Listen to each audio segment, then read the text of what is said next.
주식 투자 심플하게 충분하게 스텝스.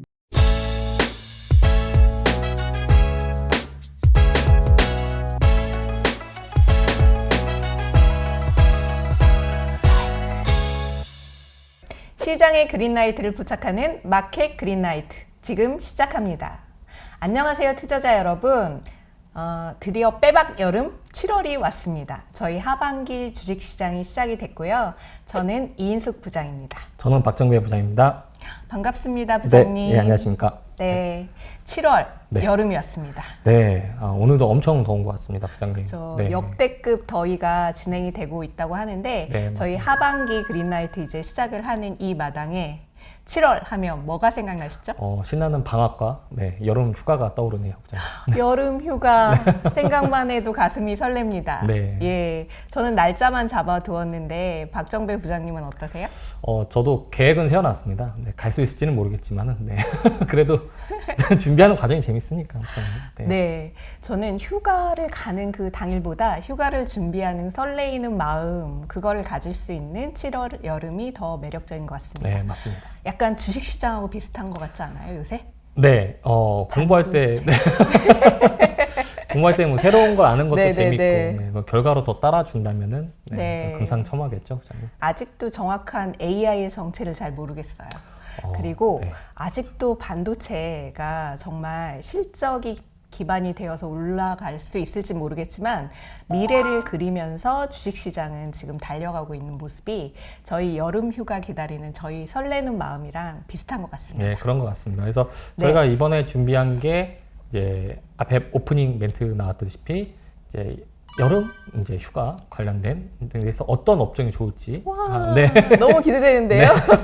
기대해 주세요. 네, 그거랑 이제 또 반도체는 너무 다양한데 빼놓을 수가 없잖아요. 또 요즘에 너무 핫하고 그리고 그 저희 4시에 장 끝나고 최경진의 퀵시향이라고 많은 애청자분들이 계시는데 거기서 나온 또 종목이 또 오픈엣지 테크놀로지라는 종목이 있거든요.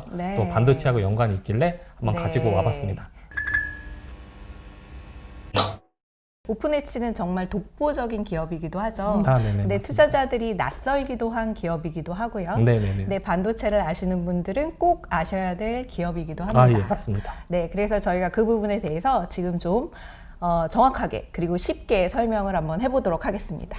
박정배 부장님, 반도체 프로세스에서 오픈엣지하고 설계가 어떤 의미를 가지는지 한번 설명해 주시겠어요? 간단하게 이제 IP를 보유하고 설계를 한다는 의미는 한마디로 이제 건축하고 비교하면은 이제 건물을 짓기 전에 이제 설계도를 보통 도면도 이런 거 만들잖아요. 이제 그런 이제 소스를 가지고 있는 원천 기술을 갖고 있는 회사라고 보시면 될 것 같습니다. 사진 보시면 제가 볼 땐 더 쉬운 것 같아요. 지적 재산 IP 기업, 오픈엣지 테크놀로지 맞죠? 이 기업이 하는 게 IP 개발과 판매. 그러니까 IP를 처음으로 개발해서 팹리스들한테 이제 지도와 설계도를 주는 회사. 이 지도와 설계도는 기존에 존재하지 않았어. 그러니까 독보적으로 이 회사에서 만든 기술력을 가지고. 그래서 지적 재산 블록이라고 얘기를 하죠. 그래서 여기 블록 표시가 돼 있네요. 그리고 이거를 AMD, 퀄컴, 엔비디아의 팔면 CPU를 만드는 게 엔비디아. 맞습니다. 그 엔비디아가 만든 거를 우리 삼성전자의 파운드리가 잘 설계를 해주려면 그 사이에 설계회사가 하나 더 있죠. 디자인 솔루션이라는 회사가 있죠. 그래서 오늘은 투자자분들한테 좀 낯서시겠지만 많이 궁금해하셨던 오픈엣지 테크놀로지와 그리고 디자인 솔루션 파트너 회사들을 좀 소개해 드릴까 합니다.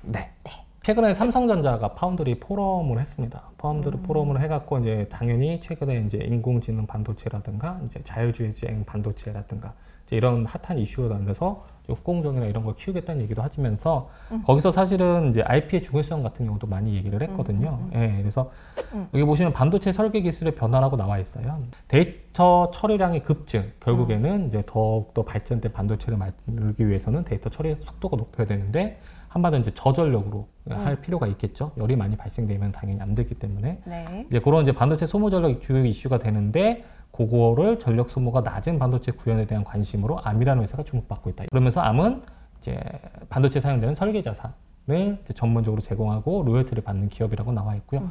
이제 보통 IP를 수출을 하면 이제 라이센스를 처음에 획득을 하게 되고 그 라이센스를 바탕으로 제품을 만들면 그 제품이 팔릴 때마다 또 로열티를 수취하는 구조거든요. 그렇기 때문에 이제 영업이익률도 굉장히 높은 그런 구조라고 보시면 될 것 같아요. 엔비디아가 ARM 설계도를 가져다 사용하고 있고요. 퀄컴도 ARM 설계도를 가져다 사용하고 있고요. 네, 맞습니다. 그래서 투자자분들이 많이 궁금해하셨던 그 회사는? 그 회사도 마찬가지로 이제 IP를 제공하는 회사입니다. 그래서 제 기사를 그럼 간략하게 봤으니까는 네, 오픈 엣지 테크놀로지에 대해서 저희가 안내를 드릴게요. 자료 화면으로 나갈 겁니다. 이게 예전에 오픈 엣지 테크놀로지가 자기 기업들, 기업 설명회 할 때 쓰이던 자료인데 저번 시간에 혹시 보셨던 분들이 있으시다면은 이제 디램이 이제 정보를 저장하고 이제 거기 있는 거를 빼내는 거잖아요. 쉽게 얘기하면 이제 디램이 있으면 메모리 반도체와 그렇죠. 지금 시스템 반도체 설명하시려는 것 같아요. 네, 맞습니다. 그 메모리에 있는 거를 이제 파이라고 여기 그림 보시면은 이제 NPU가 있고 메모리 컨트롤러, 이제 파이 뭐 이런 것들이 있는데 쉽게 말하면 아까도 NPU라 해서 신경 처리 장치 이제 이렇게 얘기가 나오고 있잖아요. 그러니까 오픈 엣지는 이 NPU에 대한 IP도 가지고 있고요. 이제 메모리 컨트롤러하고 파이라는 게 있는데 한마디로 NPU가 돌아갈 때 필요한 정보를 이제 파이라는 데서 이제 D램에 있는 정보를 이제 필요한 정보들을 축출해내고 그거를 저장 날르는 게 이제 메모리 컨트롤러라고 보시면 됩니다. 그래서 여기 트럭 같은 게 길이 있잖아요. 그러니까 이제 정보나 데이터를 추출을 하고 거기서 필요한 것들을 다시 선별을 해서 이 트럭 같은 걸로 해갖고 데이터를 전송하면 NPU가 정보 처리를 해서 필요한 결과물을 도출해낸다. 이렇게 보시면 될 것 같아요. 그러니까 요거에 대한 IP를 갖고 있는 회사라고 보시면 됩니다. 그래서 이제 오픈 엣지 테크놀로지 기사가 예를 들면은 오픈 엣지 삼성 오토모티브 5나노 공정용 파이 IP 제작 착수. 그러니까 제가 이제 파이라는 게 이제 좀 생소하실 수 있지만은 이런 용어를 조금 아시면은 기사가 나올 때 아 이런 내용이었구나라는 걸 아실 수 있기 때문에 제가 간략하게 말씀을 드린 거고요. 여기서도 이제 제가 말씀드렸던 아까 저전력 반도체라든가 이제 그런 내용 이슈가 있습니다. 그러니까 삼성이 최근에 뭐 현대자동차하고도 이제 한번 차량용 반도체 중요성 알고 있기 때문에 협약한다는 기사들도 많이 나오고 이제 삼성전자가 뭐 암버렐라라든가 이제 여러 가지 회사들하고도 계속해서 이제 차량용 반도체를 위한 IP를 이제 협약하는 내용들이 많이 나오는데 여기 보시면은 뭐 LPDDR5X라고 요게 제 저전력 반도체예요. 결국에는 예, 이제 그런 종류들을 한마디로 IP를 제작을 한다. 삼성 파운드리 사업부에서 이걸 공정을 지원하는 이제 이렇게 기사가 나왔거든요. 그러니까 이제 이런 것들을 이제 하고 있다고 보시면 될 것 같고 IC, 그러니까 도요타의 이제 자회사로 보시면 됩니다. 오픈에너지가 차량용 반도체 IC라는 회사하고 협약을 맺어서 이제 거기에 대한 IP를 좀 라이센스를 계약을 했다. 그러니까 이제 이런 기사들이 나왔기 때문에 한마디로 이제 오픈 엣지 테크놀로지는 이제 우리나라의 대표적인 IP 설계 회사다. 그리고 수익은 라이선스 피하고 그다음에 로열티 수입인데 최근에 이제 라이선스 피 쪽의 수입이 대부분을 차지하고 있다라고 보시면 되는데 사실 투자자분들이 이 IP 블록 회사에 대해서 이해하기 좀 낯서실 수 있는데 저는 그럴 때 회사의 사업 보고서를 한번 보셔라라고 꼭 추천을 해드리고 싶어요. 사업 보고서에 Who am I? 오픈 엣지 테크놀로지가 본인을 표현하는 바로 요약된 용어가 있습니다. 사업의 개요 보시면 글로벌 유일한 AI 플랫폼 IP 통합 솔루션 보유 기업이다. 그러니까 AI와 관련한 이제 반도체나 시장이 확장될 때 저희 회사만이 IP 통합 솔루션을 제공할 수 있는 독보적인 기업입니다. 라고 소개를 하고 있는 회사입니다. 네. 그래서 투자자들이 특히나 반도체 쪽에 관심이 있는 투자자분들은 오픈 엣지 테크놀로지의 희소성에 대해서 좀 많이 열광을 하셨죠. 그렇죠. 초기에. 그렇죠. 네.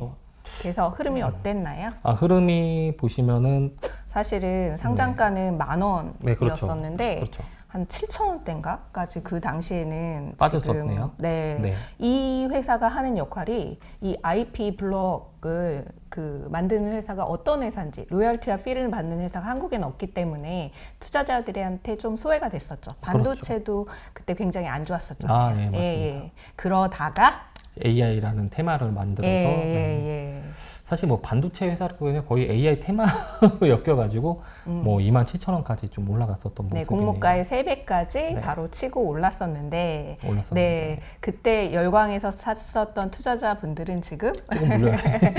그래서 이제 질문이 많으셨던 것 같은데요. 맞습니다. 요 하락 부분은 어떻게 해석을 해야 될까요? 일단은 AI 테마 관련주들이 그 당시 올라갔던 주가들도 같이 사실은 좀 많이 빠졌거든요. 뭐 코난 테크놀로지라든가 네, 이제 그런 것들 때문에 하는데 사실은 시장에서 이제 다르게 봐야죠. 이거는 근데 단순 AI 테마가 아니라 실체가 있는 IP 반도체 회사라고 다시 인식을 하면 좀 올라갈 수 있지 않을까 싶기도 하고 거기다가 뭐 여러 가지 전환사채라든가 좀 오뱅 이슈가 있었죠, 부장님. 예. 스톡 옵션하고 그다음에 비상장 때 주식에 투자했었던 비상장 투자자들의 이익 실현이라는 부분이 지금 있기 때문에 거래량을 보면 그렇게 많은 거래량이 있지는 않는데 주가는 계속 흘러내렸던 그런 모습을 보였었던 것 같습니다. 오늘은 좀 그래도 많이 올랐네요.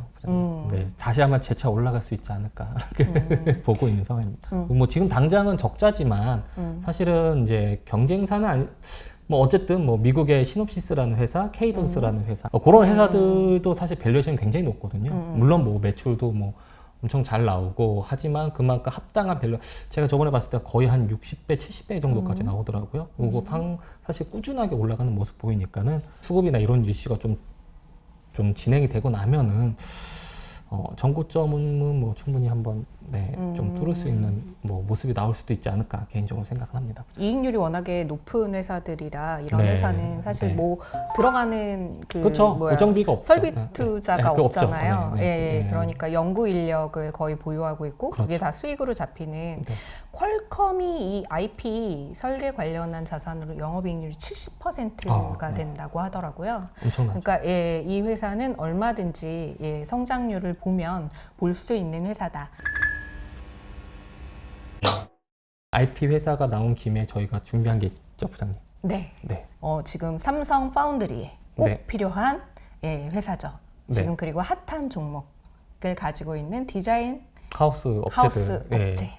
디자인 하우스 업체들 뭐 아까 전에 간략하게 이제 부장님께서 잘 설명을 해주셨는데요. 그러니까는 애플이 자체 칩을 만드는데 뭐 설계도를 갖고 와서 하는데 위탁은 당연히 삼성전자 파운드리에서 하고 TSMC에서 하는 거고, 근데 디자인 하우스 역할이 이제 정확하게 뭐냐 그러면은 모든 칩들을 시범적으로 만들어야 되거든요. 예를 들어 호환이 좋아야 되니까 칩을 만들었는데 제품은 뭐 호환성이 떨어지면은 안 되니까. 근데 그거를 테스트를 할 때 자체적으로 만들 수가 없어요. 비용도 많이 들어가고. 그러면은 A라는 뭐 반도체가 있고 B라는 반도체 있고 C라는 반도체를 일단 시범적으로 디자인 하우스에서 좀 만들어줘요. 그래서 이제 어떤 게 적합하다는 것도 해주고 한마디로 디자인 하우스가 또 그런 고객들이 있을 거 아니에요. 예를 들어 이제 뭐 저희가 설명드릴 뭐 AD 테크놀로지라는 회사가 자체적으로 보유하는 회사가 있을 거고 그거를 한마디로 다른 파운드리 업체들한테 연결시켜주는 가교적인 역할을 할 수가 있는 게 디자인 하우스거든요. 그래서 이번에 삼성전자 파운드리 포럼에서도 디자인 하우스 우리는 자랑스러운 뭐 이런 협력 업체가 있다라고 얘기를 해줬는데 거기에 뭐 코아시아라든가 AD 테크놀로지라든가 이제 그런 회사들이 좀 언급됐죠. 칩스 앤 미디어라든가. 어머. 제일 중요한 회사를 왜? 가온칩스. 그런 회사들이 이제 언급을 해줬습니다. 그러니까 그만큼 중요하다는 거고요. 오픈 엣지는 이렇게 소외를 받았지만 가온칩스는 처음부터 작년같이 이제 반도체가 썰렁할 때도 굉장히 각광을 받기 시작했습니다. 처음에 공모할 때부터 핫했어요. 그래서 공모가 최상단인 14,000원. 엄청난 그러니까 경쟁률을 뚫고 그러니까 청약을 했는데 14,000원에서 바로 그 반도체가 안 좋을 때 39,500원까지 치고 올라가는, 그러니까 디자인 하우스에 대한 이제 투자자들의 기대감은 이만큼 뜨거웠다라고 할 수 있습니다. 그러면 가온칩스의 엣지에 대해서 한번 안내를 해드리겠습니다. 이거는 분기보고서에서요. 분기보고서.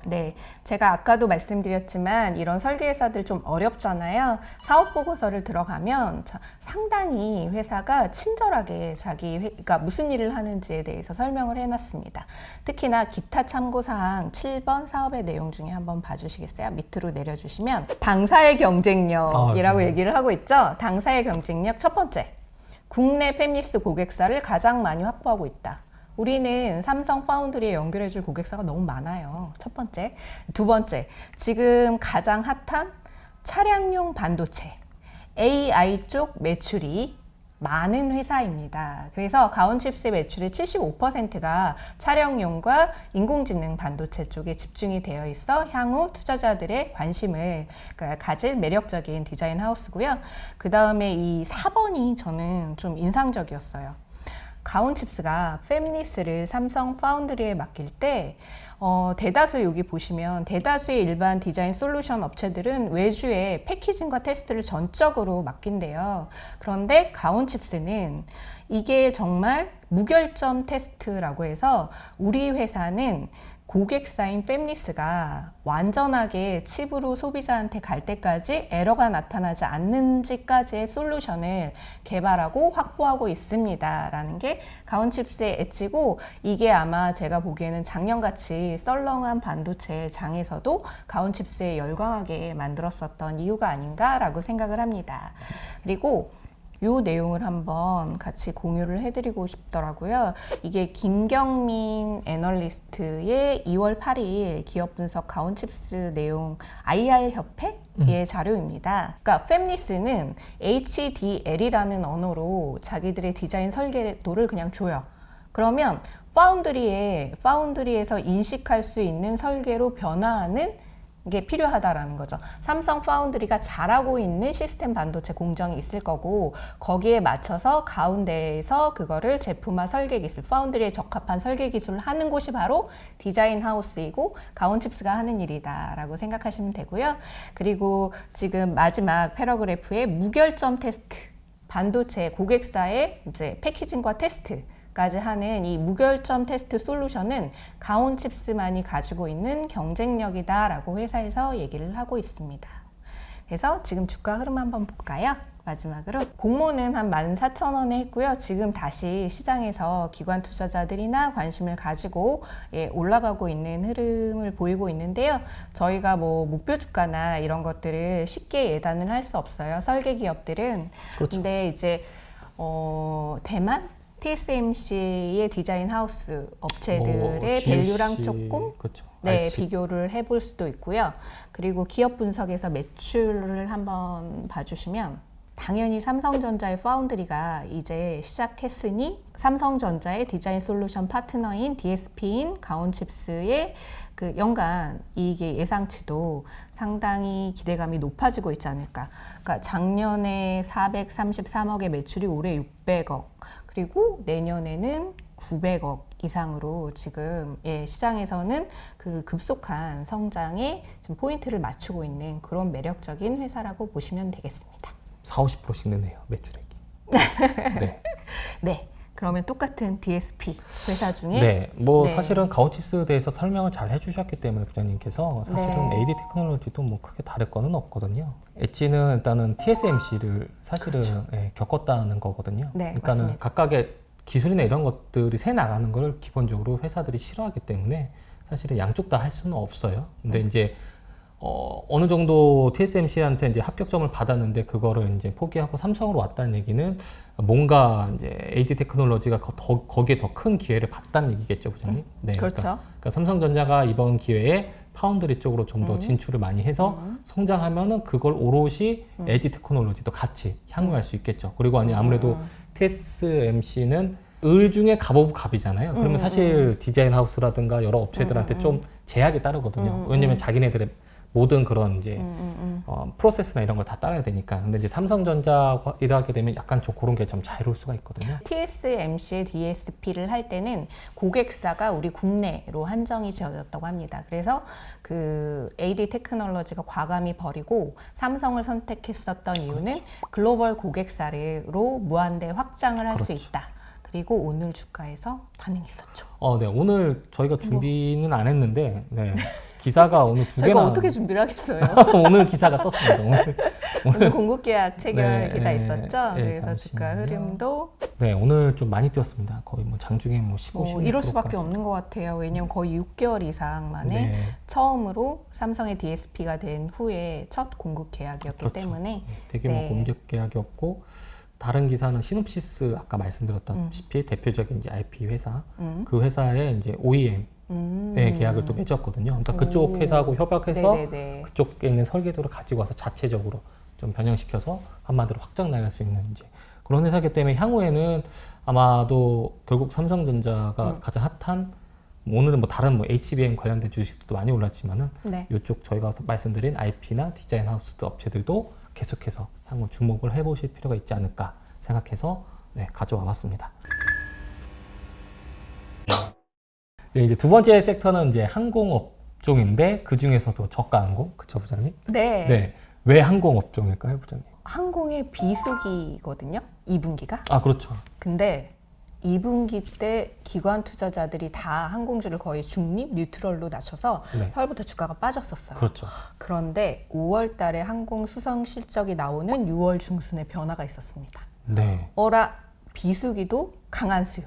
그렇죠. 그리고 3분기에는 성수기. 그렇죠. 예. 3분기 되면 뭐 성수기가 온다. 방학도 있고, 그렇죠. 네네네. 그리고 9월 달에 이제 추석 연휴하고 10월 달에 또 개천절까지 있으니까 네네네. 맞습니다. 맞아요. 맞습니다. 3분기 때는 좀 실적이 좀 잘 나오지 않을까 이렇게 생각이 듭니다. 그렇게 예상하는 네. 종목이기 때문에. 그리고 네. 두 번째. 두 번째. 네, 보잉이 항공기 공급이 부족하대요, 생각보다. 맞아요. 그리고 기사 에어버스도 기사 이게 봤습니다. 너무 폭발적인 수요로, 그러니까 제조를 뭐 비행기를 뚝딱뚝딱 만들 수는 없는 거잖아요. 그래서 공급이 딸린답니다. 수요 폭발, 공급 딸림. 그렇죠. 그리고 세 번째는 그 항공주를 보게 되는 이유가 유가. 그렇죠. 유가가 떨어지고 있으면 항공유 가격이랑 근데 이게 또 무슨 표시? 달러 표시잖아요. 그렇죠. 그리고 항공도 다 리스를 달러로 하기 때문에 외화 부채들이 많은데 그러면 외화가 떨어진다. 원화 강세, 그다음에 환율 하락. 유가 하락, 환율 하락의 수혜주 하면 뭘까요? 그래 항공업종. 저희가 갖고 온 게 이제 사실은 뭐 대한항공이나 아시아나항공 같은 그런 큰 데가 아니라 이제 사실 걔네들은 이제 코로나 때 사실은 대한항공 같은 경우는 특히나 화물 수요나 이런 것들을 좀 많이 받았잖아요. 그래서 실적이 코로나 때도 별로 나쁘진 않았잖아요. 그럼요. 근데 이제 최대의 실적이었죠. 그렇죠. 근데 이제 화물은 조금씩 꺾이는데 대신에 지금 우리가 집중할 거는 여행 수요니까는 그러면 오롯이 그걸 다 누릴 수 있는 게 LCC 저가 항공업체다. 그렇게 봐서 가지고 온 거죠. 부장님. 네. 그 한번 확인해 볼까요? 연휴 효과로 단거리 노선 호조라는 리포트가 있습니다. 대형보다는 LCC가 훨씬 더 좋구나라는 내용이 연휴 효과로 단거리 노선의 호조가 나타나고 있다.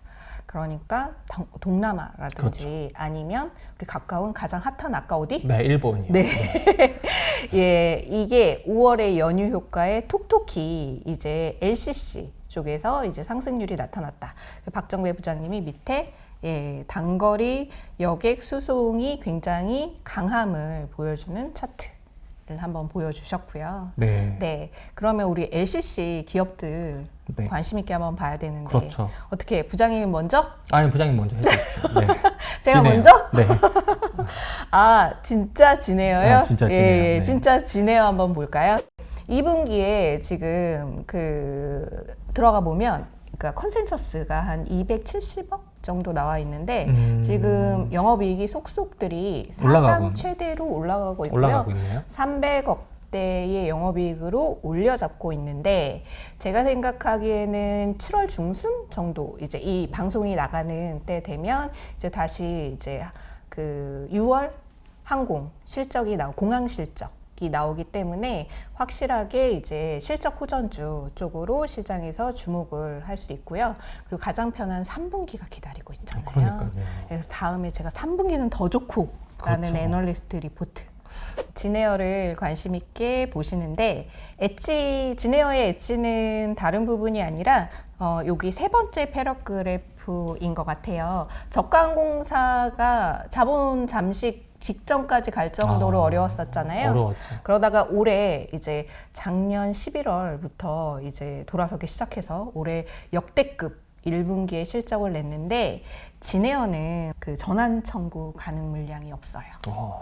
대주주를 잘 둬서. 그러네요. 대한항공이라는. 네네. 다른 저가 LCC 업체에 비해서 전환 청구 가능 물량이 없고 순차익금이 낮은 수준이기 때문에 일단 밸류 주기가 좀 간편하다. 그래서 보통 한 22,000원에서 23,000원대 목표 주가가 이제 리포트에서 나오고 있고요. 주가도 한번 흐름 볼까요? 네. 제가 말씀드린 정확하게 5월 항공 수송 실적이 나오는 때부터 주가가 우상향을 띄었죠. 그러네요. 아마 기관이 샀을 거라는 짐작을 하고 있고 저희 하나투자증권의 항공 담당 애널은 작년 11월하고 좀 유사한 분위기인 것 같다라고 얘기해서 12월이요? 11월. 예, 항공주가 다시 턴하기 시작했던 주가. 요 흐름. 요 흐름. 네, 요 흐름. 요 흐름과 같다라고 해서 이제 항공주를 속속들이 중립에서 이제 긍정적의 시각으로 옮기는 애널리스트들의 리포트들이 나오고 있는 상황입니다. 제주항공도 크게 다를 건 없잖아요, 부장님. 솔직히. 네, 했기 때문에 뭐 기사들 역대급 엔조에 너도 나도 일본 여행 패키지 판매 급증 뭐 이런 것도 기사들 많이. 그러니까 투자 아이디어를 그러니까 아까 반도체는 좀 어렵지만은 어떻게 보면 주변에서 그냥 내가 실생활 겪으면서 뭐 예를 들면 뭐 화장품 같은 경우 최근에 굉장히 핫했잖아요. 근데 네. 이제 올리브영 갔더니 뭐 인디 브랜드가 굉장히 많더라. 그렇죠. 그렇죠. 뭐 그리고 네네네. 일본 사람이 왔는데 올리브영 와서 그런 제품을 많이 사더라. 이제 거기서 사실은 작은 데서 사실은 내가 체험하고 경험하는 데서 투자 아이디어를 얻을 수도 있거든요. 그리고 뭐 네. 마지막으로 보면 국내 LCC 국제선 수송 실적 추이인데요. 그냥 간단하게 보면 그 팬데믹 이전에 그래프하고 거의 다 따라서 많이. 이제 3사 보면 이제 제주항공, 진해영, 티웨이잖아요. LCC 가장 큰 업체들 세 개가 보면은 이제 요 그래프가 모든 걸 다 설명한다고 보여주고 있는 것 같습니다. 주가가 올라야겠네요. 그럼요. 네네. 그냥 올라갈 거라 보고 있습니다. 그래서 이거 7월이고 이제 곧 삼성전자하고 LG전자를 시발점으로 해서 계속해서 실적 발표 시즌이잖아요. 그러니까 그런 저번에 저희가 방산을 했죠. 맞아요. 그러니까 방산, 그다음에 이제 변압기. 뭐 조선, 이제 이런 그다음에 항공업종 뭐 이런 데들이 좀 2분기 실적들이 좋아질 거라 보고 있기 때문에 저번에 저희가 방산한 거고 이번에 또 항공은 또 갖고 온 거니까는. 그래서 KB증권에서 나온 레포트를 보더라도 역대 최대 영업이익의 2배에 도전하는 2023년이거든요. 네, 그러니까 여기 보시면은 그냥 영업이익이 QOQ는 좀 감소는 합니다. 네, 감소는 하는데 이제 200억, 비수기니까. 근데 200억을 예상하는데 사실상 400억이 나온다는 얘기거든요. 그러니까 네, 작년 대비해서 뿐만이 아니라 19년 대비해서도 역대급이라는 말씀이시네요? 네, 맞습니다. 그러니까는 뭐 다른 거는 크게 안 보셔도 될 것 같고요. 네. 이런 실적 시즌이니까는 네, 진해연하고 이제 제주항공 뭐 사실은 티웨이 정도까지도 함께 보시면 괜찮지 않을까 싶습니다. 7월 하나투자증권의 투자 전략은 성장이 돋보이는 중소형주에 대한 긍정적 시각과 세밀한 투자 전략입니다. 지수는 고점 논쟁이나 밸류에이션 논쟁이 있고 기술주에 대한 거품 논쟁이 있는 것도 사실이지만 실적을 담보하는 성장이 돋보이는 중소형주를 잘 찾아서 세밀한 투자 전략으로 고객분들에게 안내를 해드리는 게 저희 그린라이트의 역할이라고 생각합니다. 앞으로도 투자자분들 많은 기대 부탁드립니다. 감사합니다. 감사합니다.